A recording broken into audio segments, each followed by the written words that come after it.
There is good news tonight on the way for those making minimum wage, but perhaps not so good for small business owners in this economy. Starting tomorrow, BC's minimum wage will rise 75 cents an hour.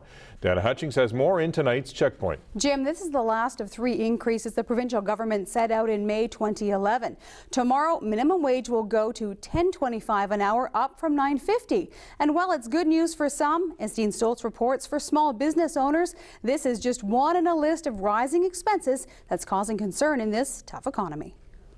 It's the final phase in the government's 3-step minimum wage plan, and we'll see wages for workers rise from $9.50 an hour to $10.25, and it will rise to $9 an hour for liquor servers. It's undoubtedly good news for workers receiving that increase, but some employers feel differently. After some time of these 3 phases of the wage coming up, we got our head around that okay. At the same time, we looked at all the other costs that keep coming towards us. Jordan Marshall is a prominent local businessman in Courtenay who owns Hot Chocolates on 5th Street.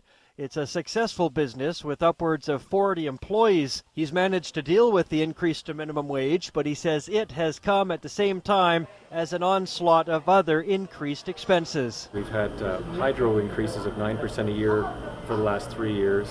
Our property taxes took a 20% leap a couple of years ago. In our particular case, when the HST came in, our customers received a 7% price increase because that wasn't in our product before. Too much for many small businesses to deal with at the same time. Still, the provincial government says it listened to businesses in the first place. They've generally been supportive, but I am hearing from small businesses that, especially in a time when the economy's not, it's coming back, but it's been difficult. It's been hard for them. Jordan Marshall is also a landlord on 5th Street.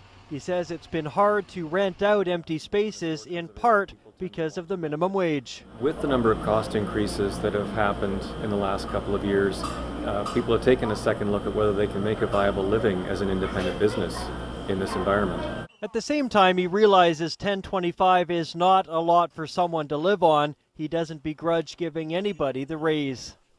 So the minimum wage, we'll be happy to find that for our crew, and we value them and we want to do the best we can for them. And our Checkpoint question tonight, do you think $10.25 is a fair minimum wage? By the way, the lowest minimum wage in the country is $9.27 in the Yukon. The highest is in Nunavut at $11 an hour. Jim, it really is a fine balance between employers earning a living wage and what small businesses can afford to pay. The BC Federation of Labour says the increase is good for workers and the economy, but it's still not enough to live. So we want to know, do you think $10.25 is a fair minimum wage? Here are some of your responses from Victoria. That's great. Might as well raise it, costs are going up for everything, so I hope for the people working for minimum wage that they're making a little bit more money. Not enough. Should be about $15 an hour at least. Yeah. If they're going to have a minimum wage, they should have a maximum wage. So $100,000 should be just about anybody needs. So. It's about time, frankly.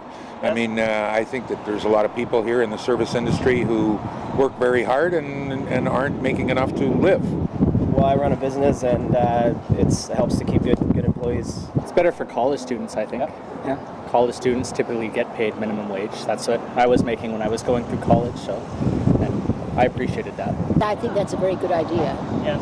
Yeah. Life is getting more expensive, and so people need a little bit more money to get by. From Facebook, Melissa says, more please. $12 an hour sounds better and feels better in the wallet. Lori says $10.25 is plenty. I raised a son on $9.25 with government benefits. We did okay, lived within our means. Lindsay says, given that rent at a minimum is almost $700 per month, how can one live on $10.25 per hour while trying to get an education to earn more? And the results of our web poll, 56% say yes, it is a fair minimum wage, while 44% say no, it isn't. Now, the Labour Minister says the minimum wage will be reviewed later this year and promises BC won't go this long between increases again. And that's tonight's Checkpoint.